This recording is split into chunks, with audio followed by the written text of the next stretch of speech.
Audio Jungle.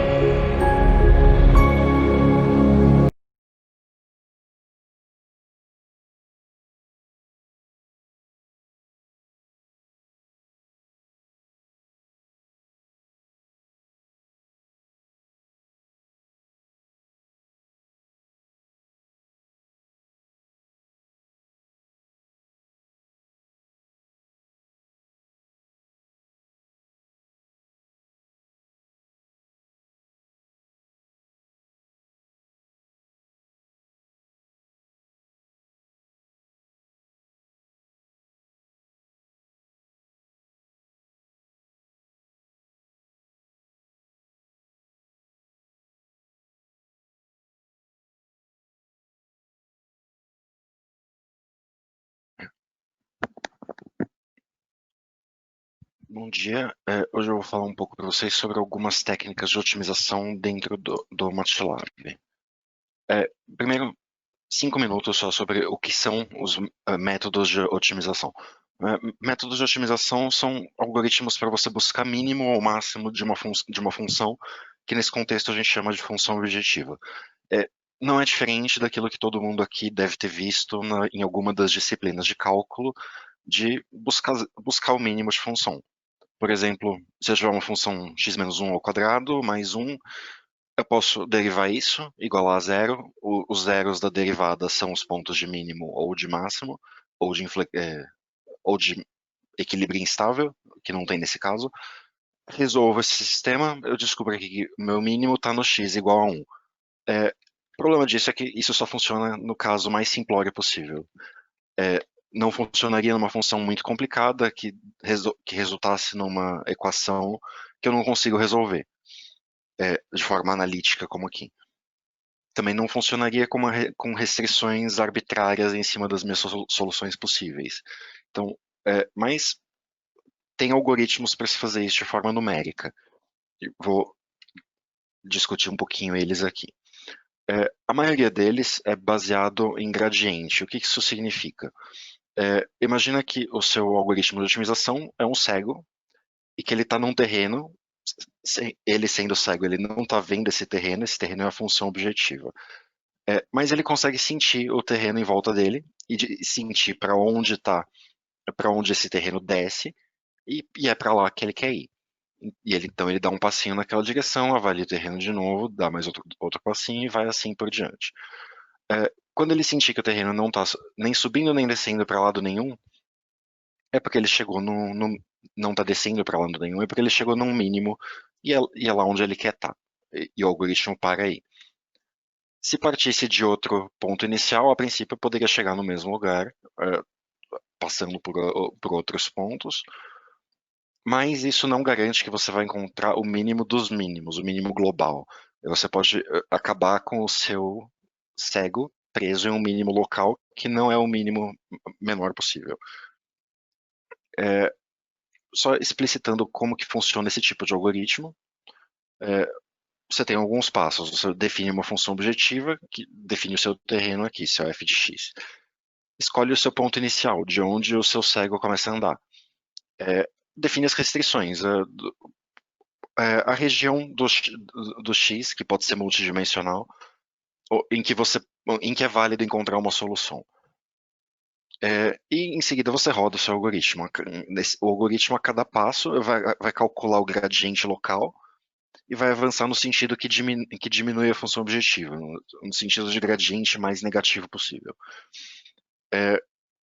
E quando que ele para com alguma das condições, quando ele encontra alguma das condições dessas condições. Por exemplo, o passo em x está pequeno.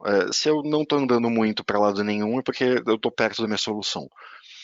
A mudança na f de x está pequena. Se eu não estou nem subindo nem descendo muito, é porque eu estou perto de um ponto de mínimo ou de máximo.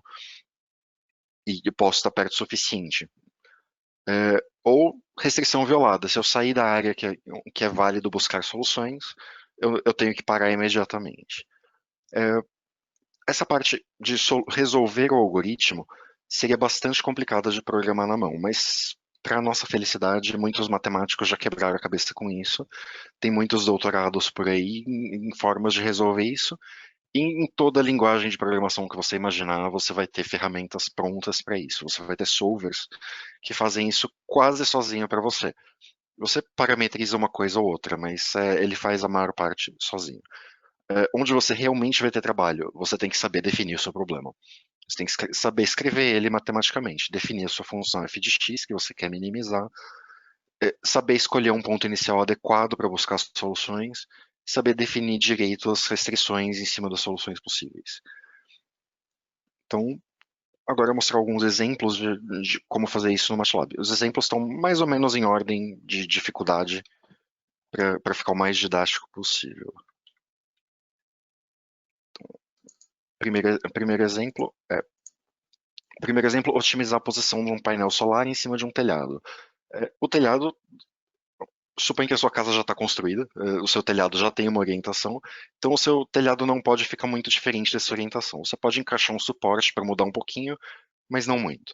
Então, você quer maximizar a produção de energia do seu painel solar, sendo que a orientação dele tem que estar mais ou menos próxima da orientação do seu telhado.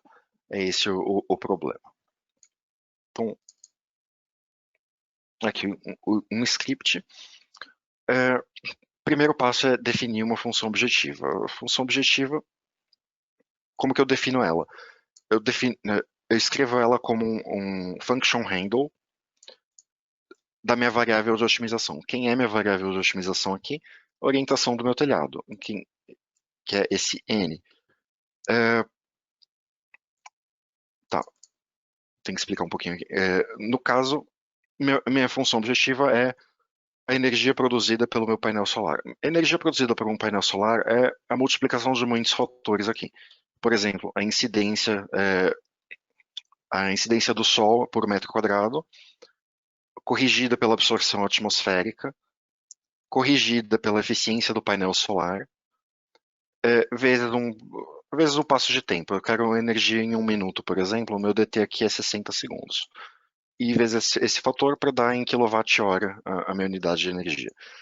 E tem este outro fator aqui, que é a minha eficiência geométrica.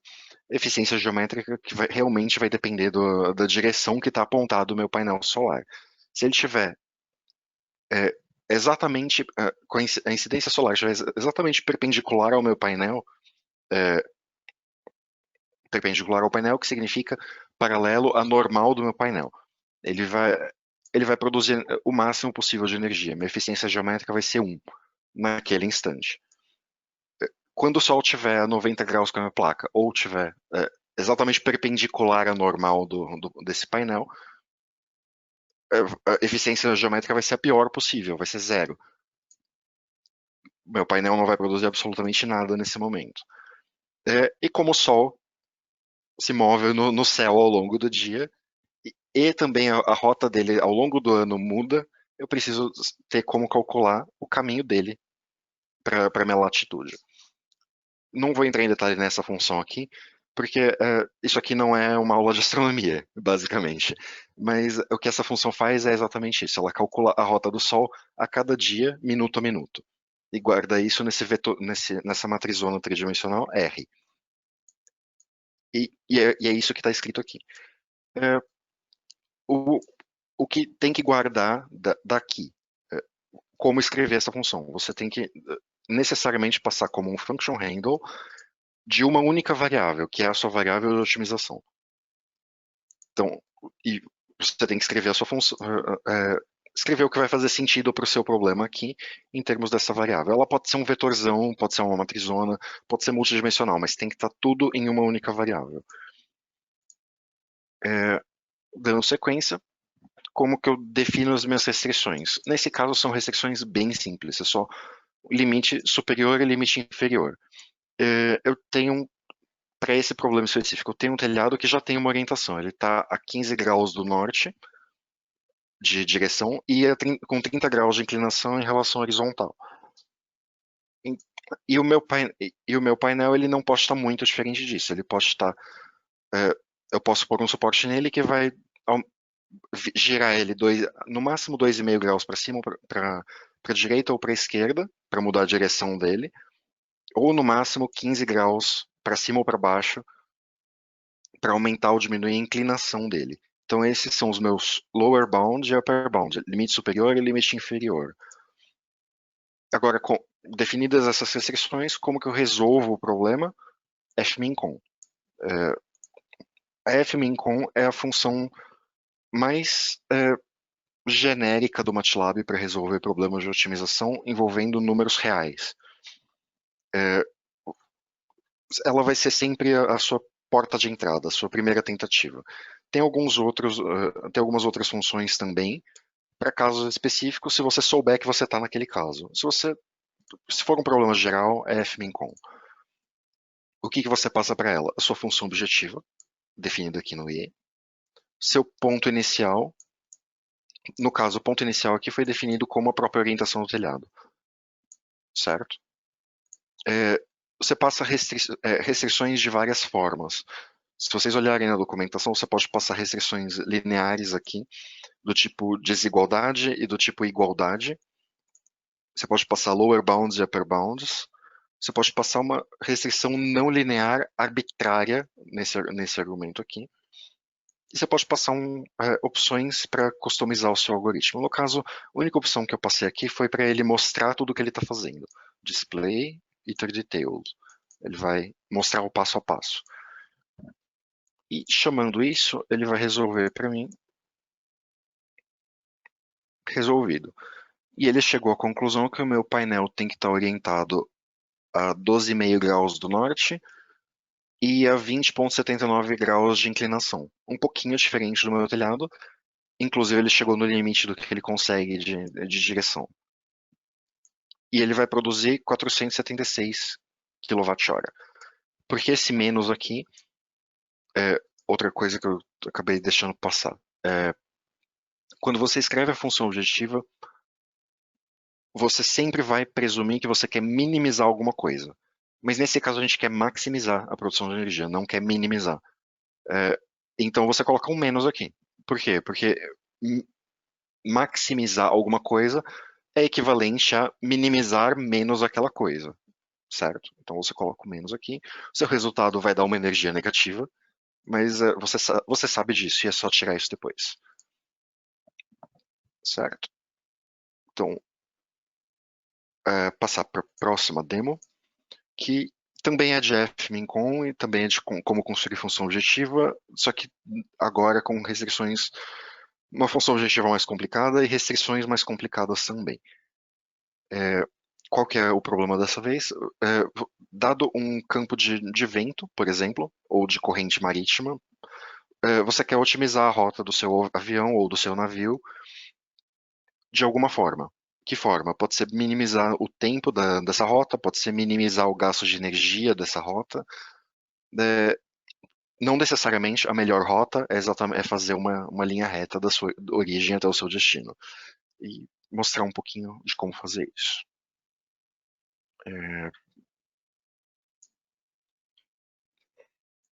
Eu volto uma pasta, limpa tudo.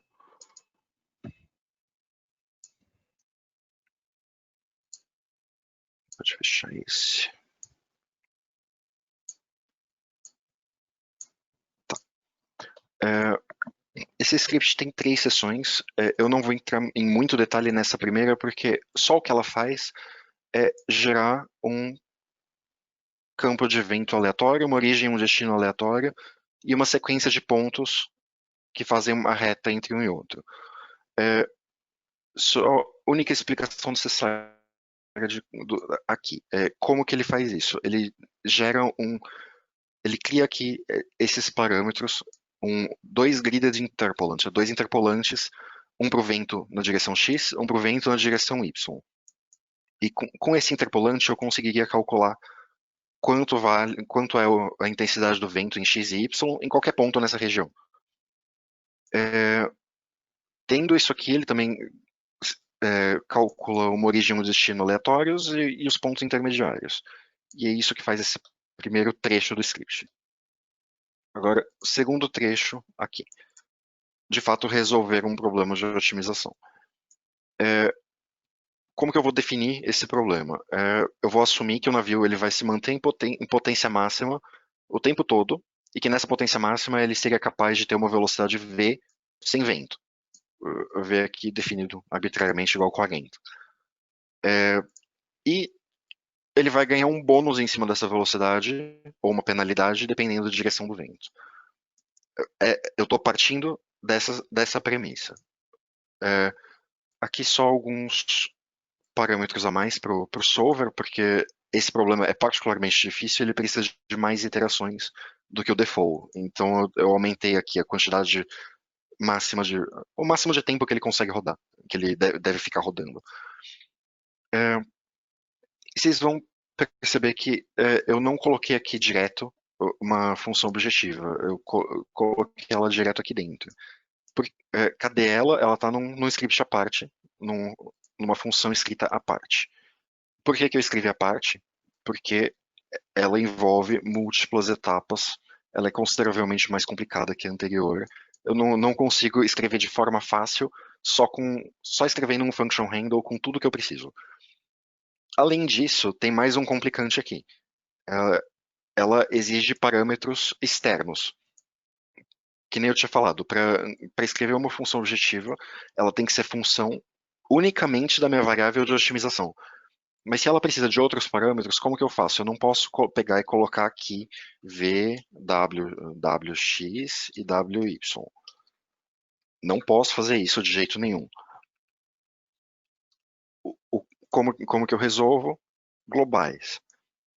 Lá no meu script, eu defini o wx e o wy e o v como variáveis globais, o que significa que elas são acessíveis por qualquer função. Mesmo uma função consegue chamar essas variáveis mesmo que está num workspace externo dela, que não dela própria.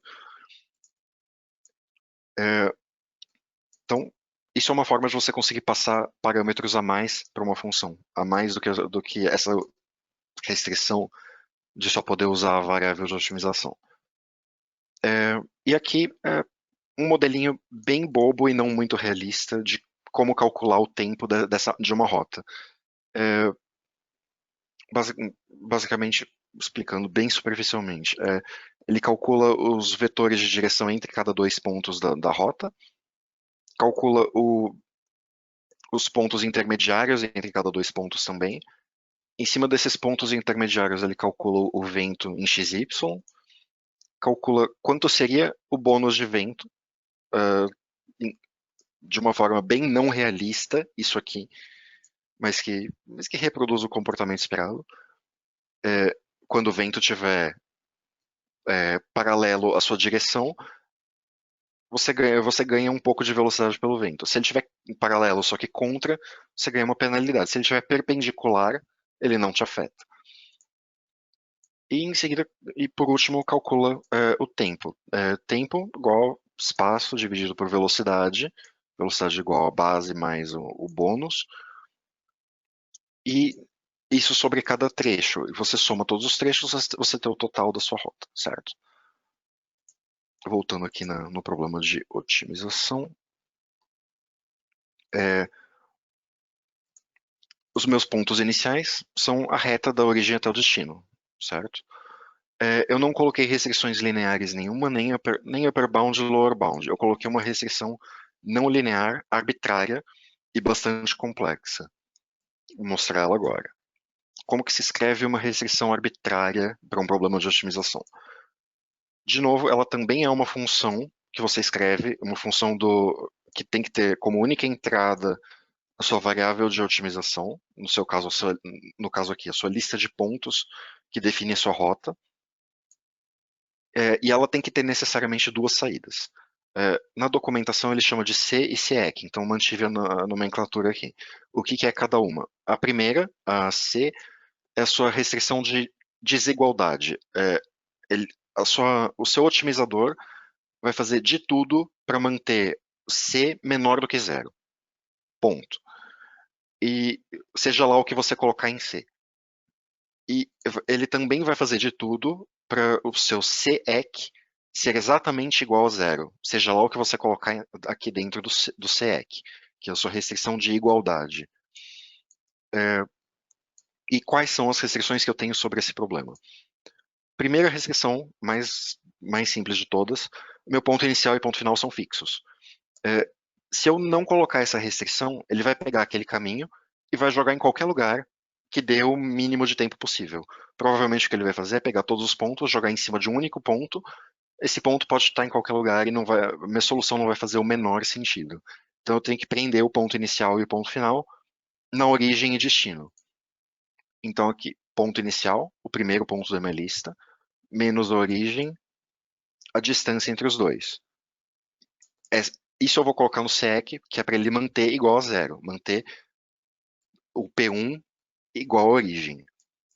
E o P2 é a mesma coisa. O último ponto da minha lista, o P-end, menos destino, distância entre os dois, eu vou colocar no SEC para ser mantido exatamente igual a zero. Então os dois aqui no SEC. E o que mais eu coloquei aqui no SEC? Uma outra restrição que é sobre a distância entre cada dois pontos da trajetória. Por que isso?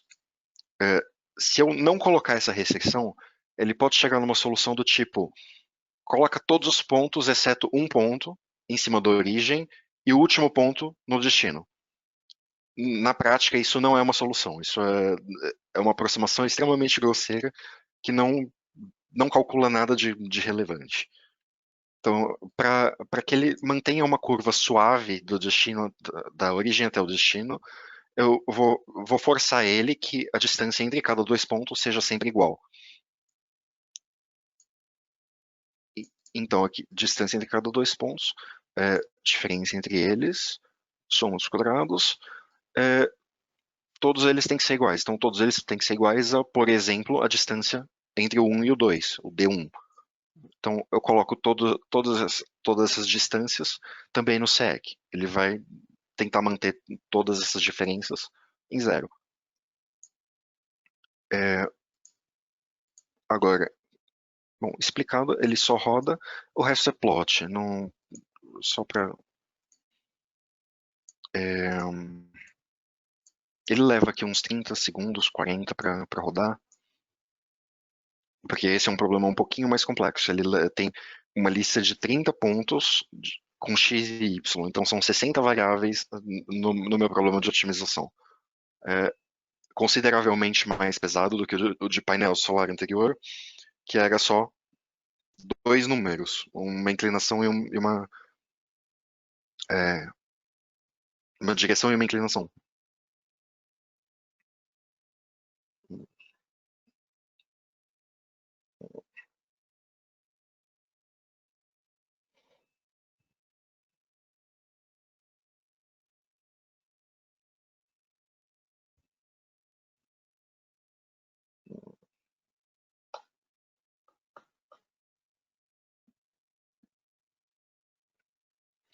E acabou.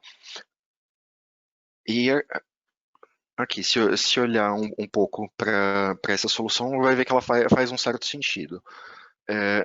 Que rota que a linha vermelha é a rota que ele chegou. Ela fica quase que exatamente paralela ao vento em toda essa região onde o vento está apontando, onde o vento está favorável, levando até o destino. E onde o vento estava ligeiramente contra, ele desviou para tentar ficar perpendicular ao vento, para ter influência mínima possível. Certo? O último trecho desse script é um problema muito similar. Eu vou deixar ele rodando porque ele leva um tempo também. Mas ao invés de minimizar tempo, ele tenta minimizar energia.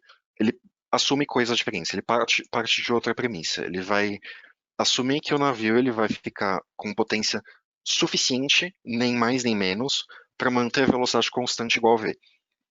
Se o vento estiver favorável, ele vai pôr menos energia. Se ele estiver desfavorável, ele vai pôr mais energia. E ele vai tentar ele vai calcular, usar a função calculate energy aqui, que é bem parecida com a outra, mas não exatamente igual, porque a saída dela é uma energia, não um tempo. Tem exatamente a mesma restrição, e vai tentar minimizar a energia com isso.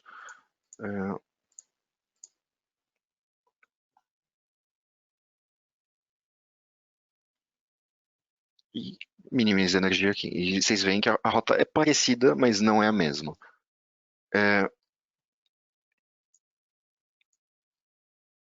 Se eu detalhe, se eu rodar de novo vai dar o mesmo resultado porque eu fixei o gerador aleatório aqui. Mas eu poderia mudar esse número aqui para outros exemplos. Não vou fazer porque ele leva um tempinho para rodar. Dando sequência. Bom, mostrei duas demos de FMINCOM para números reais. Mostrar uma agora para como fazer otimização com valores inteiros ao invés de reais. Esse problema aqui consiste de designar N tarefas para M workers. Podem ser funcionários de uma empresa, podem ser núcleos de processamento de um cluster, pode ser o que for relevante. De forma a minimizar o tempo para completar todas as tarefas. E tem algumas condições aqui. Tem alguns pares de tarefas que têm que ser feitas pelo mesmo worker. Por exemplo, chutando aqui, a 14 e a 12 tem que ser feita pelo mesmo worker. Não precisa ser necessariamente o primeiro worker, mas tem que ser o mesmo. E tem algumas tarefas que precisam ser executadas por um worker específico. Por exemplo, a 16 tem que ser necessariamente pelo worker 5. Só exemplo, não lembro dos resultados desse gráfico aqui. Mostrar como fazer isso e aproveitar para mostrar também um framework alternativo de como trabalhar com problemas de otimização no MATLAB. Nessas duas demos anteriores, eu mostrei o que chama de framework baseado em solver. Você escolhe uma função que vai resolver o seu problema, que é fmincon, e você passa mais funções para ela que definem o seu problema. Aqui é um pouco mais alto nível, esse framework baseado em problema. Você define as coisas quase que de forma simbólica e, tem um algoritmo por trás dentro do MATLAB que escolhe como resolver isso para você baseado nos parâmetros que você passou. É interessante, mas leva um tempo para se acostumar. Eu ainda não me acostumei com esse método, para ser bem sincero. Task scheduling, limpa tudo, fecha esse troço. Certo. Então,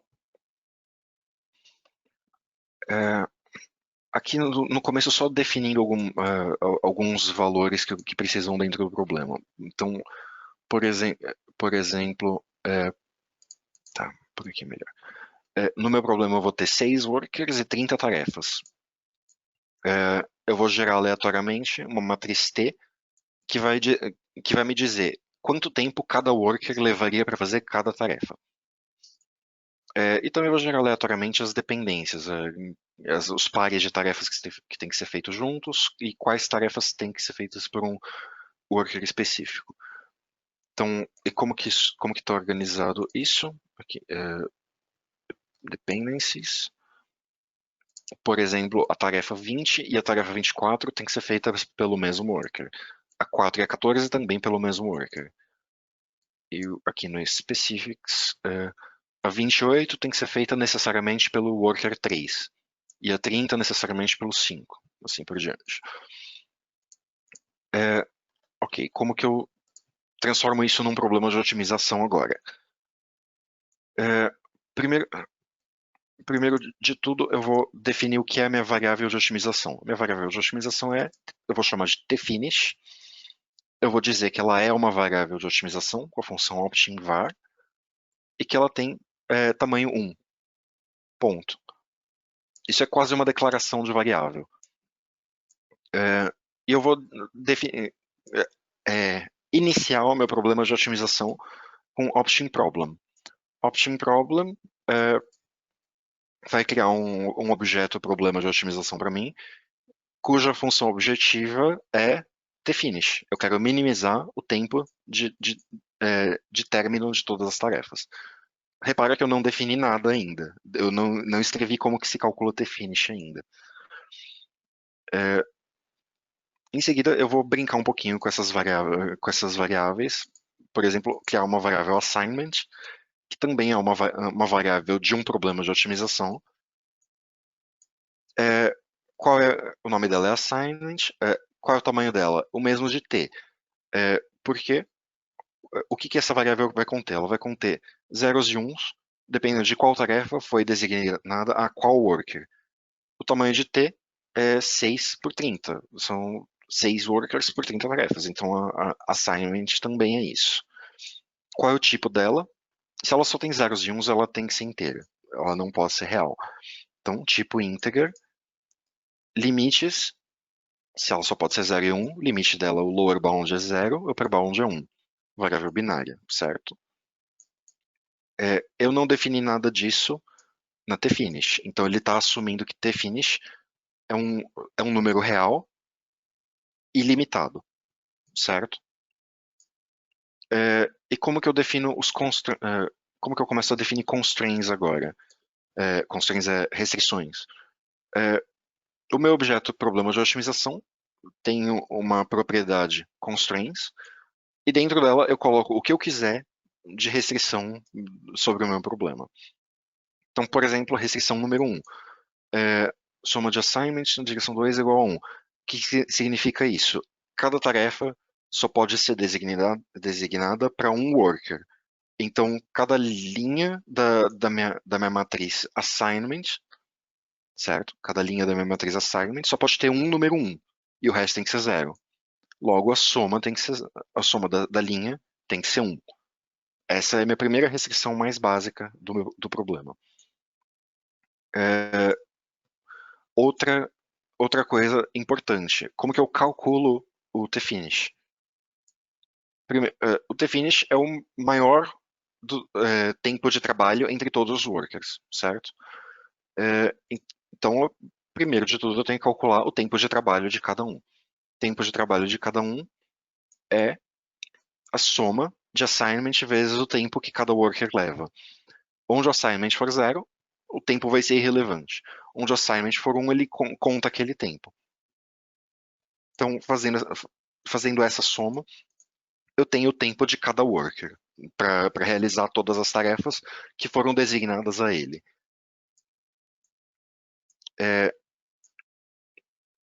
Ok. E o tfinish, finalmente, como que eu escrevo isso? Eu posso escrever isso na forma de um constraint também. O meu tfinish, ele é maior ou igual a todos os work time, todos os tempos de trabalho. Que é literalmente isso. O meu tfinish é o máximo dos work times. Então, ele é necessariamente maior ou igual a todos eles. E eu quero minimizar ele. Então, indiretamente, eu estou definindo a minha função objetiva, sem escrever um function handle para tfinish. É uma forma completamente diferente de pensar esse framework de resolver problemas de otimização. E os outros constraints são as dependências e as tarefas específicas. São escritas com a mesma lógica. Não vou entrar em muito detalhe aqui. Depois eu posso passar os scripts para vocês podem decifrar esses trechos aqui. Mas basicamente, a designação das dependências na coluna 1 tem que ser igual à designação das dependências da coluna 2. Então, isso aqui reflete o que eu tinha colocado aqui como só uma matrizinha. E aqui os específicos, também escritos de alguma forma.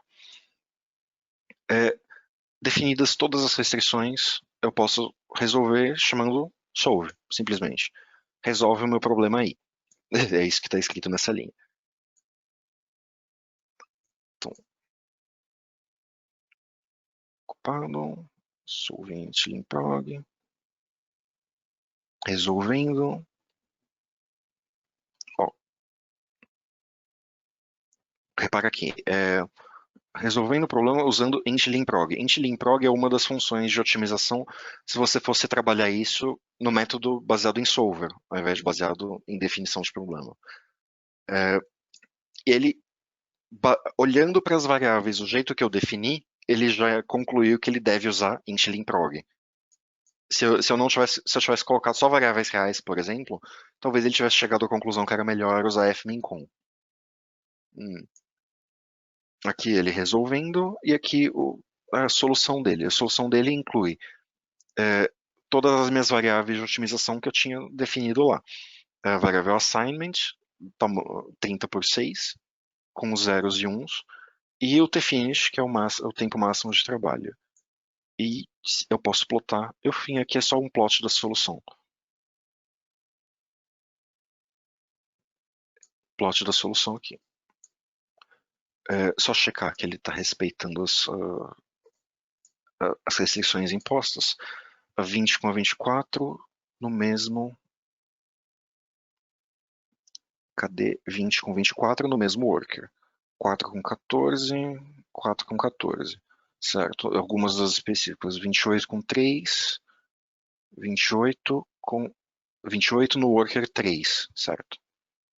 30 no 5, 30 no 5. Aparentemente tudo certo. Resolveu o problema respeitando as restrições necessárias. Opa, desculpa. Certo? Último de otimização local. Problema clássico do vendedor viajante. Essa demo aqui é praticamente igual à demo da Method, que eu só adaptei para ser o Brasil e ficar mais bonitinho. É um problema clássico e é um problema notoriamente difícil de resolver. Ele tem ele consiste de você encontrar uma rota entre N cidades, que passa em todas elas, sem repetir nenhuma, e que volta na cidade original. E sem loops fechados também. É uma rota única que faça isso. Não serve 3 rotas fechadas e separadas. Por que ele é notoriamente difícil de resolver? Porque você... Eu já falo, deixa eu só ir até o lugar. Deixa eu fechar. Tá.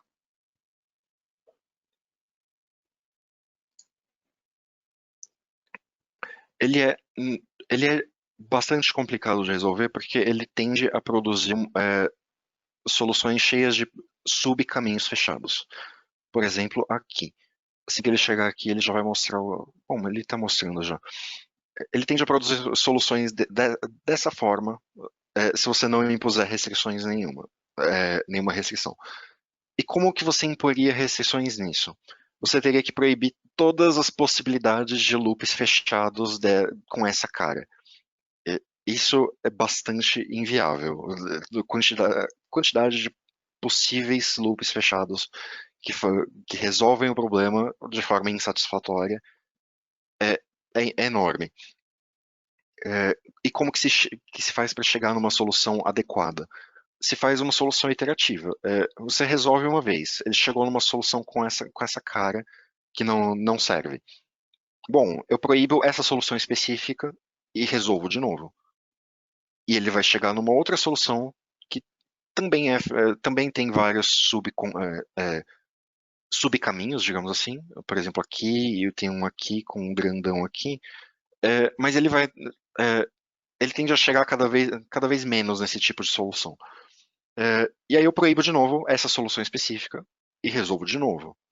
E ele vai chegar em outra que tende a ter menos e menos subcaminhos fechados. Alguma hora ele vai chegar numa solução que tem só um. Que tem só um caminho. Aí é uma solução viável para o problema do vendedor viajante.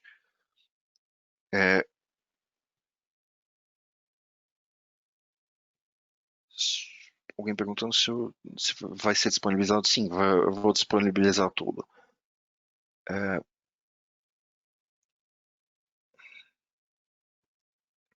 Só deixa ele terminar de rodar aqui. É,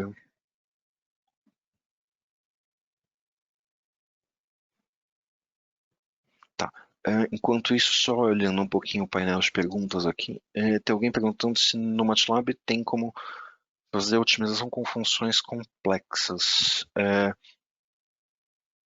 É complicado fazer otimização com um valor complexo se a saída da sua função objetiva for complexa. Por quê? Porque um número complexo você não consegue falar menor igual. Certo? É difícil você definir o que é o mínimo em um valor complexo. Ele é uma soma de uma parte real e uma parte imaginária. Mas a sua função objetiva pode usar valores complexos no meio, desde que a saída no final seja real.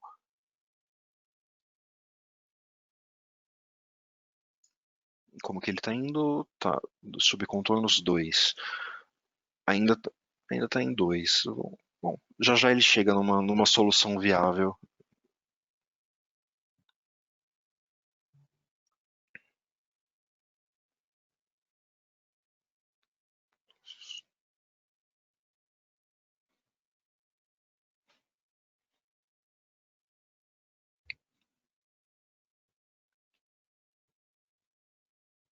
Ele roda mais rápido quando não está com o webinar aberto.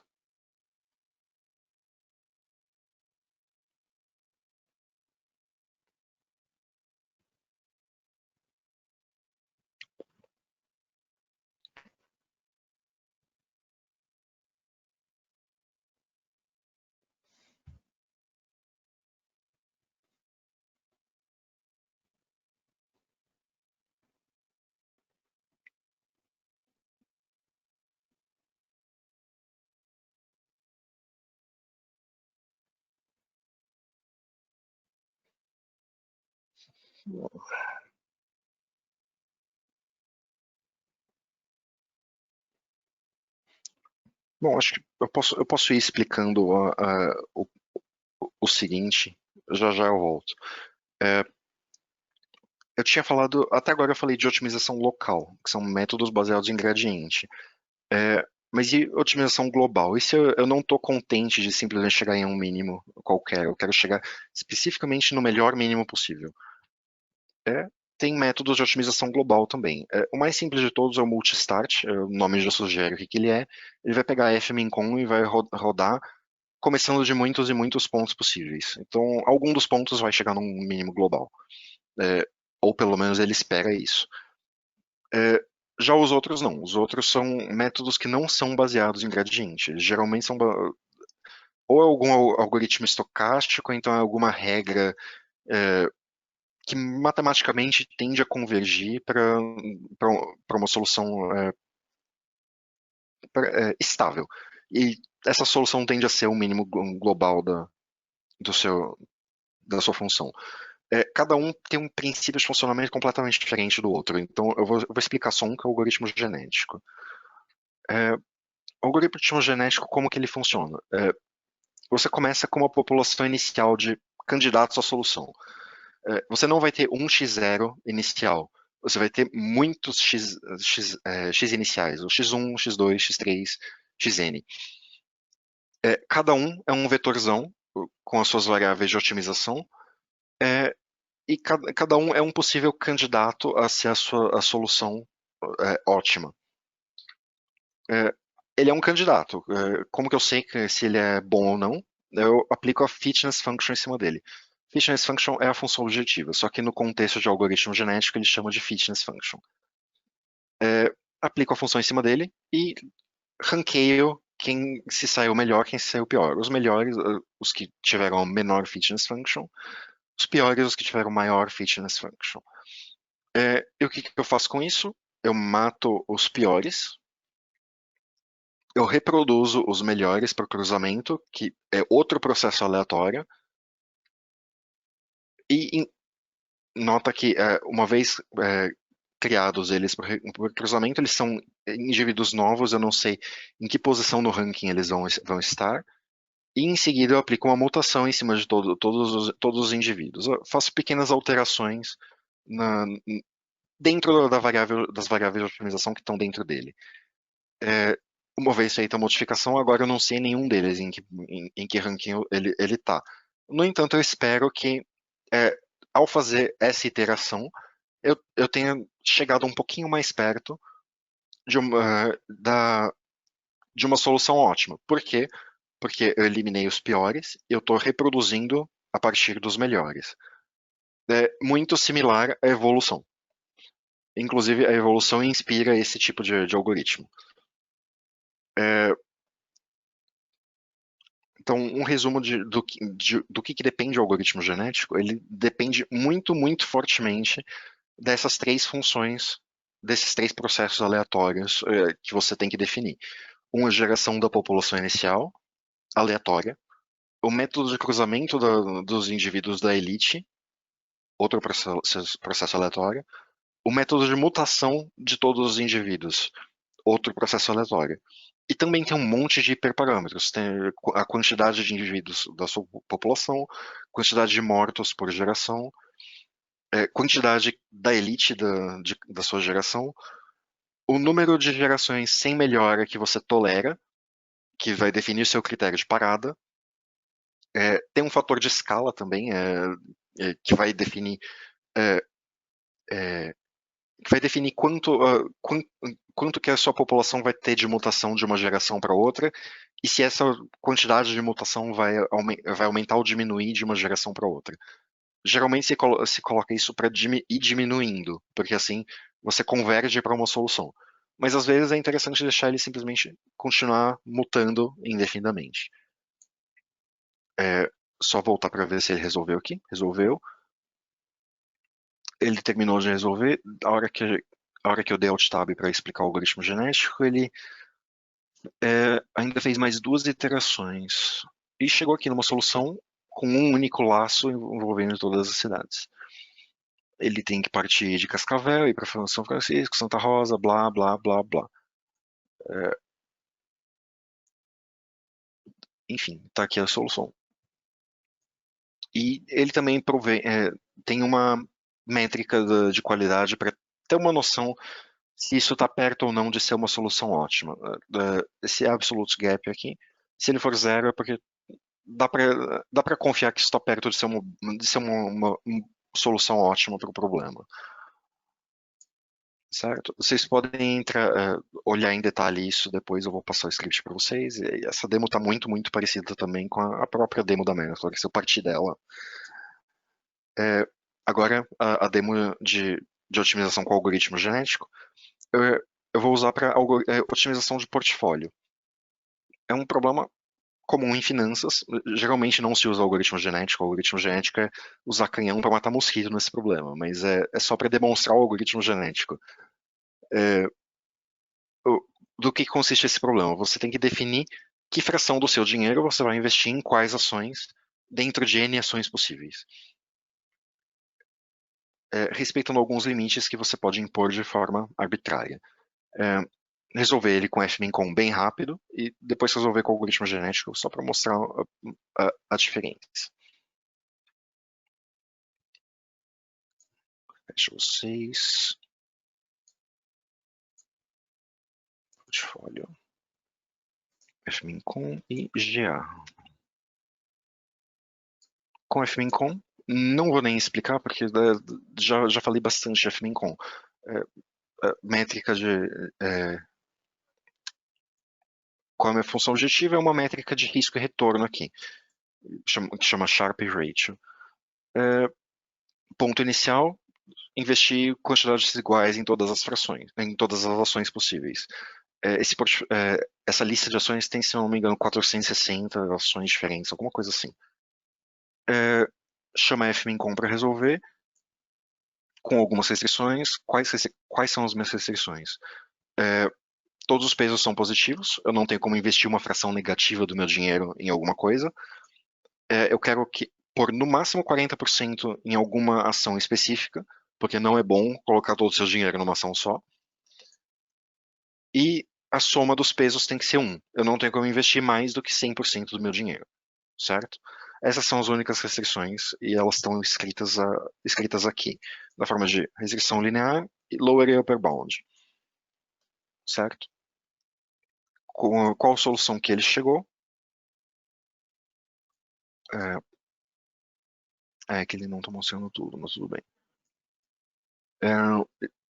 Ele chegou à conclusão que eu tenho que investir 12% nessa NYSE, 12% na STZ, 9% na EA Games, 8% na Nvidia, 7% na Netflix, assim por diante. Ele também chega.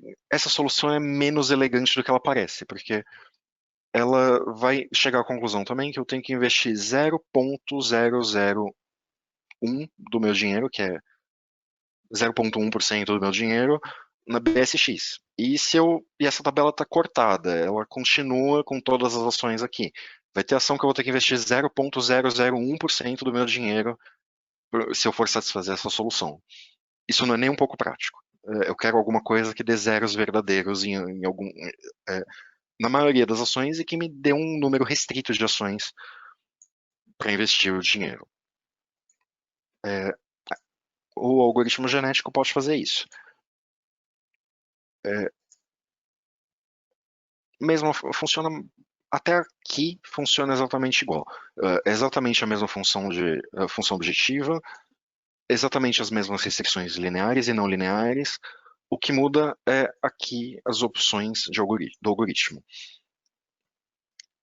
Eu defino com o algoritmo genético e com os outros algoritmos de otimização global, eu necessariamente tenho que definir muitas e muitas opções, porque é muito particular de cada problema, essas opções.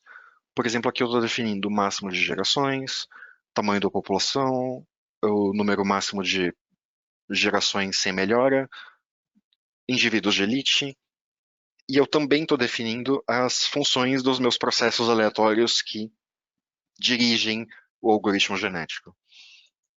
A função de criação, a função de cruzamento e a função de mutação. Eu estou passando elas como function handles, e se eu abrir um deles, por exemplo, de criação, vai.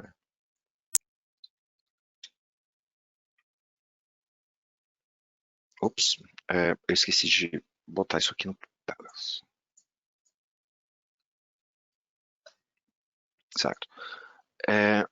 Essa função parece complicada, mas é porque eu parti da função default que tem no MATLAB. Você pode editar ela. E eu altamente recomendo editar ela porque ela tem que ser escrita de um jeito muito específico que não é muito trivial de fazer. O que eu editei nela para ser adequada para o meu problema? Isso aqui. Essas duas linhas. Essa função, o default dela era gerar uma população aleatória entre 0 e 1, por exemplo, com distribuição uniforme. O que eu fiz aqui, eu estou colocando nessa linha aqui que ele tem que zerar uma quantidade aleatória dos genes da população. Os genes da população são os pesos do portfólio. Por que isso? Porque eu quero que a minha solução seja capaz de trazer zeros verdadeiros para mim. Ela seja capaz de apontar, não invista nada nessas ações, invista só nessas outras. E outra coisa que eu coloquei foi forçar uma normalização. Eu tenho a condição lá de que a soma dos pesos tem que ser 1. Eu coloquei isso como uma restrição do jeito que se faz com a FMinCon. Mas eu também posso colocar aqui dentro. Eu posso colocar dentro das funções de criação, de mutação e de cruzamento, alguma linha que force os meus pesos a soma dos meus pesos a serem 1. Eu posso manter a coisa normalizada em todo o processo. Então, isso seria outra forma ainda de impor restrições num problema de otimização global. Só voltando para cá. Enfim. Isso aqui vocês vão ter que, se vocês forem usar algoritmo genético para alguma coisa, vocês vão ter que estudar bem a fundo a documentação do MATLAB de como usar essas funções. Elas são essenciais para trabalhar com algoritmo genético.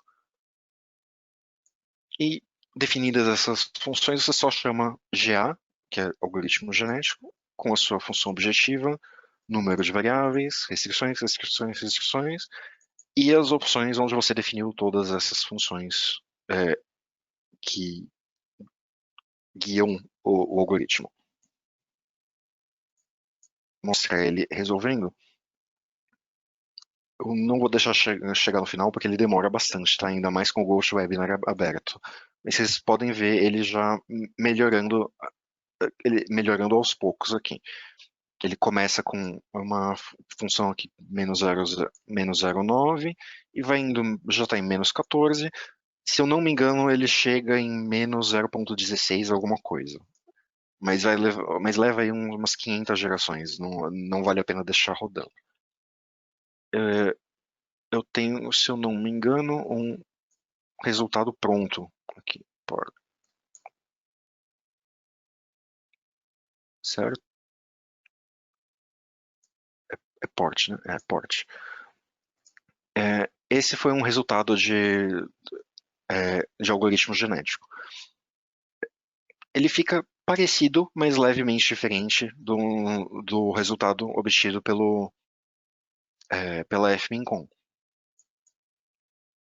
Ele ainda recomenda mais ou menos as mesmas opções. Aqui, EA Games, Nvidia, Netflix, Facebook, HP, mas ele corta. Ele não, essa tabela aqui ela não está cortada, ela tá todas as ações que tiveram um peso maior do que zero. O resto foi zero. Ele não ficou recomendando 0,01% em alguma coisa, certo? Bom, eram essas as demos que eu tinha hoje de otimização. É, espero que tenha sido útil. Eu achei que ficou um pouquinho pesado, mas ok. Se vocês tiverem dúvidas, eu vou responder agora.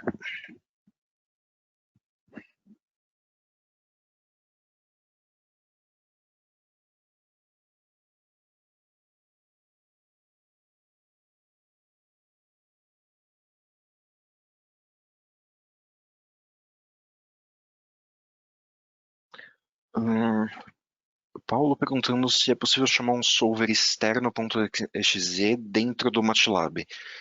Uh, Se eu não me engano, tem como chamar um .exe dentro do MATLAB. Eu não sei se é exatamente como um solver para o algoritmo de otimização. Eu sei que dá para fazer uma outra coisa, que é usar o engine do Python para para você misturar as coisas. Você pode usar um solver do Python definindo sua função objetiva dentro do MATLAB, ou você pode ter uma função objetiva super complexa já escrita em Python e que você quer reaproveitar para usar com o solver do MATLAB.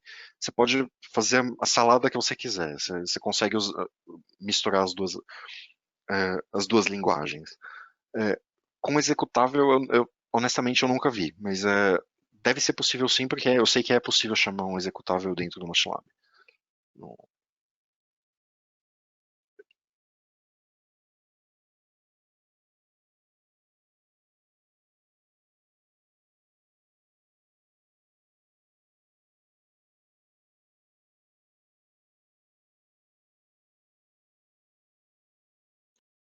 Tem algum solver semelhante ao ConOpt no MATLAB? ConOpt, fala por extenso, não vou saber pela sigla. É, uma coisa que eu acabei não mencionando da FMINCOM. A FMINCOM ela não é um solver só. Ela tem uma, umas regras internas para definir qual solver usar. E dentro dela tem uns 4 ou 5 algoritmos diferentes. Deixa eu. FMINCOM, documentação.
Tá, é possível ter algum software com... Não.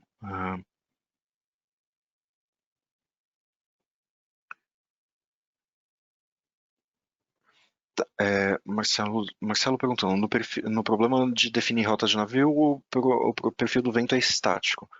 É, ele é estático no sentido que ele não muda no tempo, mas ele foi definido aleatoriamente. Ele não precisa ser só aquele que eu mostrei. E eu poderia definir de forma mais complexa de que ele possa mudar no tempo também.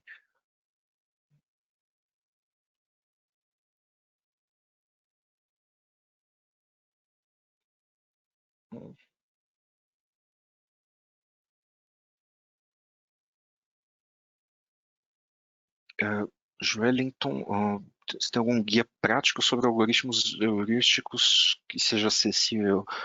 É, olha, você pode aprender muita coisa só com a documentação do MATLAB, para ser bem sincero. É, eu, enfim,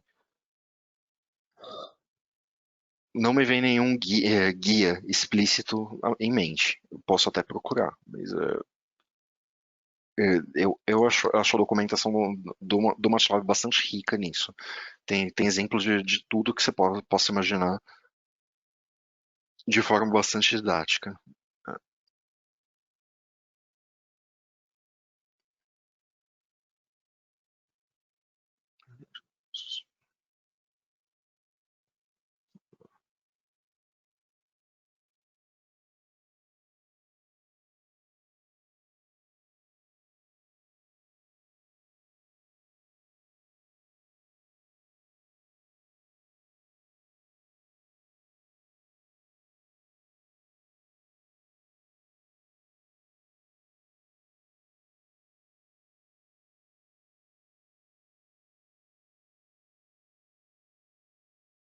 Tá. Ricardo, então, a sua pergunta me parece mais um problema de ajuste de curva, na verdade. Você tem a curva experimental, ok, é um problema de ajuste de curva. É, tem algumas funções de otimização que eu não mostrei aqui que são baseadas em mínimos quadrados. Você pode usar esse tipo de coisa.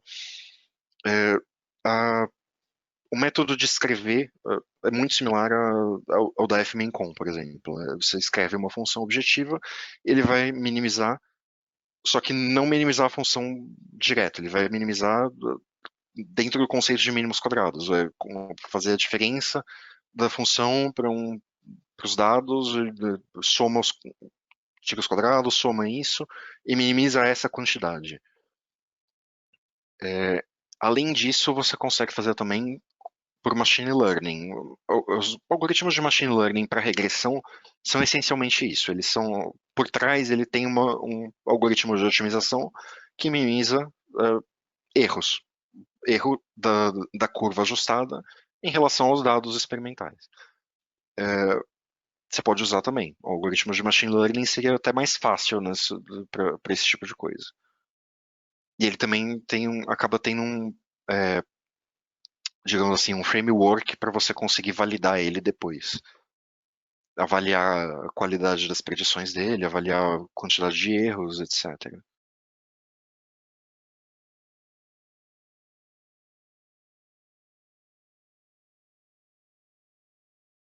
Milena perguntando se vai disponibilizar. Eu vou sim disponibilizar o código.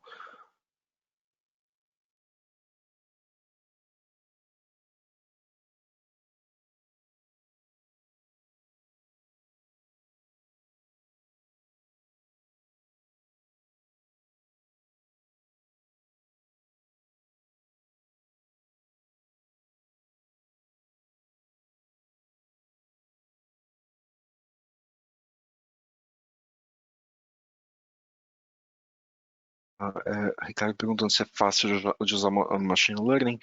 É relativamente fácil. A gente já fez alguns webinars sobre machine learning, você pode dar uma olhada neles. É, é bastante. É, fugiu a palavra agora. Streamlined. Assim, você formata os seus dados bonitinho em forma de tabela, você consegue passar esses dados para um modelo de machine learning, você consegue experimentar qualquer um dos modelos do MATLAB quase que exatamente da mesma forma. Você faz avaliação de erros do seu modelo em cima de um dataset similar ao seu, mas que você não tenha usado no treino. E com essa avaliação com um modelo treinado e avaliado, você consegue usar ele depois para novos dados. É bastante simples, não tem muito mistério, não.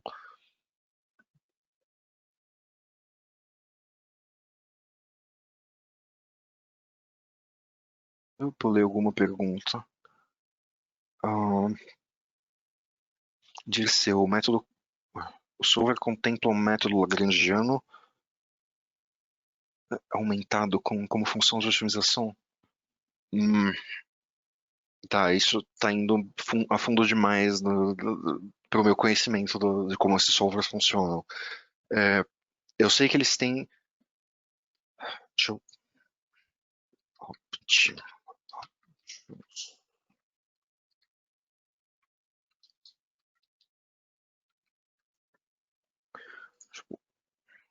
Cadê?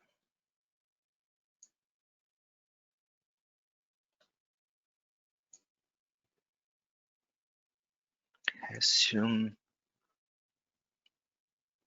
Skill Problem Factorization. Tá, eu não vou saber procurar isso exatamente agora. Eu vou dar uma pesquisada e respondo depois. Mas eu sei que dentro das opções de solver aqui, dos solvers de cada algoritmo aqui, ele tem algumas particularidades matemáticas que você pode setar. Então, talvez essa seja uma delas. Eu teria que dar uma parada para pesquisar.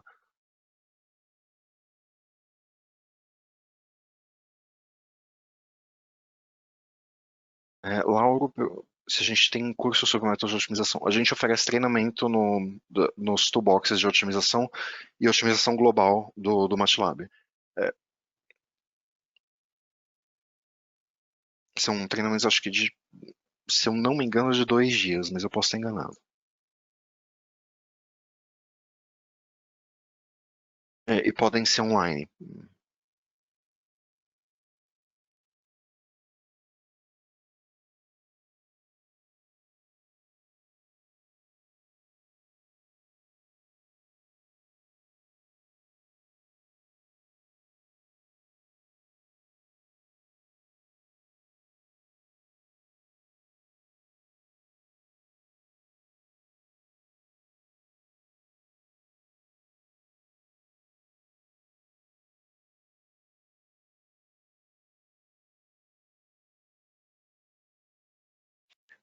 Milena perguntando se os toolboxes que eu usei. Eu usei aqui Optimization Toolbox, Global Optimization Toolbox. É,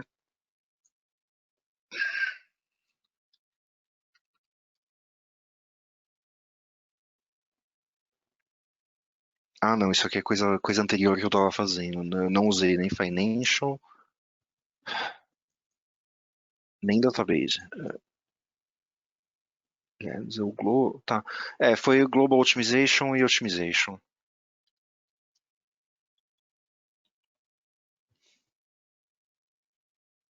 É, Joelinton perguntando como funcionam esses treinamentos. Bom, a gente oferece treinamentos para até 10 pessoas, para não atrapalhar muito o aproveitamento de cada um.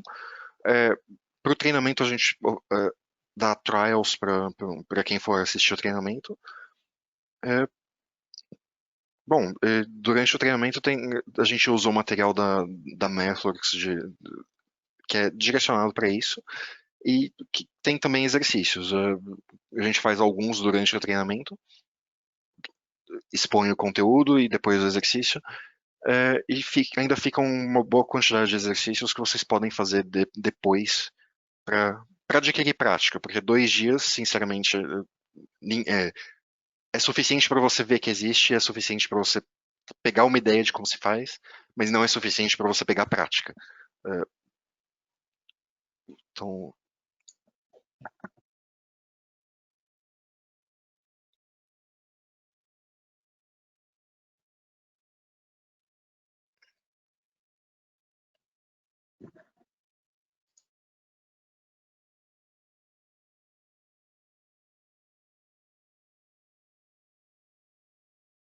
parece que não tem mais perguntas, então eu vou encerrar por aqui. Obrigado pela atenção de vocês. Os que se interessarem em treinamentos, o comercial vai entrar em contato com vocês depois. E eu vou também passar os scripts para o marketing para que eles passem para vocês o conteúdo que foi apresentado aqui. Então, obrigado e até o próximo webinar.